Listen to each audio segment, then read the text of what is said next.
લેડીઝમાં આજે વાળ ખરવાની problem common છે, પણ પ્રોબ્લેમ કોમન જોવા જતા આપણે એ તો એનાલિસિસ કોઈ દિવસ કર્યું જ નથી કે એનું મૂળ કારણ શું છે કે આ પ્રોબ્લેમ આટલી કોમન થઈ ગઈ છે. તો સૌથી પહેલા આજની ડાયટ પર ધ્યાન આપ્યું. તો લેડીઝમાં આજની ડાયટ આપણે એનાલિસિસ કરીએ તો બહારનું ખાવાનું ખૂબ કોમન બની ગયું છે. હવે એક સિમ્પલ વસ્તુ છે કે બહારનું ખાવાનું તમને એટલું પોષણ નથી આપી શકવાનું જેટલું તમને ઘરનું ખાવાનું આપી શકે છે. તો બહારના ખાવાનામાં તમારા બોડીમાં પોષક તત્વો જેમ કે કેલ્શિયમ, ફોસ્ફરસ, ઝિંક, આ બધા બોડીના જે પ્રોટીન્સ છે આ બધા ધીરે ધીરે ઓછા થતા જાય છે. 2 વર્ષ, 3 વર્ષ, 4 વર્ષ. ઘણા લોકો કહે કે ત્યાંનું પાણી ખરાબ હશે, પણ પાણી નહીં. તમે એ નથી ધ્યાન આપતા કે તમારી ડાયટ કેવી છે.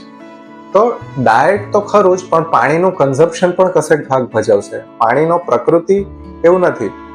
તો જ્યારે પણ તમારી ડાયટ એબનોર્મલ હશે અથવા તમને પૂરતું પોષણ નહીં મળતું હોય તો તમારા હેરફોલ વધી શકે છે. આ બધા માઇક્રોન્યુટ્રિયન્ટ ડેફિશિયન્સીસ જે કહેવાય એ ધીમે ધીમે ભેગા થઈને મોટા થાય, અને જ્યારે ડેફિશિયન્સી ખૂબ ઓછી થઈ જાય અથવા એનું લેવલ્સ બ્લડમાં ખૂબ ઓછું થઈ જાય તો તમને હેરફોલ શરૂ થઈ જાય છે. હેરફોલ નોર્મલી એવું કહેવાય છે કે એક વાળની લાઈફ સાયકલ 5 થી 6 વર્ષની હોય છે, પણ એ લાઈફસ્ટાઈલ ટૂંકાઈ જાય છે જ્યારે પણ બોડી પર કોઈ જાતનો સ્ટ્રેસ પડે છે. જેમ કે ફિઝિકલ સ્ટ્રેસ ખૂબ હોવો, તમે નવું જીમ ચાલુ કર્યું છે, ખૂબ મહિના ખૂબ કસરત કરો છો, એક્સરસાઇઝીસ ખૂબ વધારે પડતી થાય છે, તમારા શરીરમાં કોઈ જાતની બીમારી પ્રવેશી ગઈ, તમે ખૂબ બીમાર રહ્યા 2 મહિના 3 મહિના, ડેન્ગ્યુ જેવી કોઈ બીમારી થઈ, કોઈ ઓપરેશન, સર્જરી, તમારું ડિલિવરી થઈ હોય અથવા પીરિયડ્સની એબનોર્મેલિટી હોય, તો આ બધાથી જે બ્લડ લોસ થાય છે એ ખાલી બ્લડ લોસ નથી, સાથે સાથે તમારો ન્યુટ્રિયન્ટ લોસ પણ છે. તો એની ભરપાઈ જો તમે પૂરતી રીતે ના કરો તો આવા કોઈ પણ એપિસોડ બનવાના 2 થી 4 મહિનામાં તમારો હેરફોલ વધી શકે છે, જેને કહેવાય છે ટેલોજેન એફ્લુવિયમ.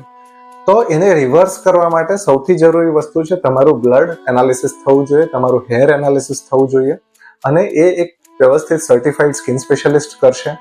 એનાથી ચેક કરશે કે તમને શું ઉણપ છે. ઇવન હિમોગ્લોબિન ઓછું હોય, જે આજે સૌથી કોમન આપણે ગણવામાં આવે છે કે નોર્મલ હિમોગ્લોબિન તમારું 12 થી 13 હોવું જોઈએ, પણ આજે 90% પેશન્ટ્સ અને ડોક્ટર્સ પણ 10 હિમોગ્લોબિનને નોર્મલ ગણીને ચાલે છે.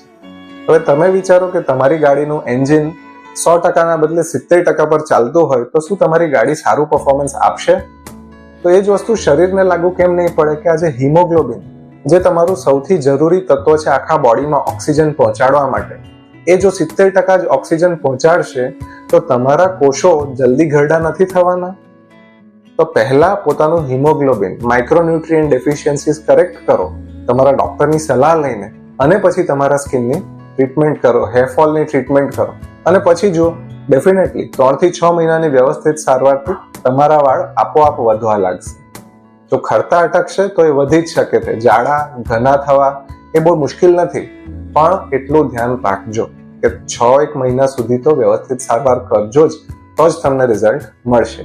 કારણ કે હેરફોલની ટ્રીટમેન્ટ કંઈ 1-2 મહિનામાં થઈ શકતી નથી, કારણ કે વાળ ઉગવાની સ્પીડ જ આશરે 1 થી 1.5 સેન્ટીમીટર પર મંથ હોય છે. તો હેરફોલની ટ્રીટમેન્ટ બહુ ફટાફટ એક્સપેક્ટ કરવી, રિઝલ્ટ બહુ ઇમેચ્યોર જેવું છે, અને એના માટે તમારે હંમેશા ધ્યાન રાખવાનું કે જે વસ્તુ ધીરે થાય એ વસ્તુ સારી રીતે થાય.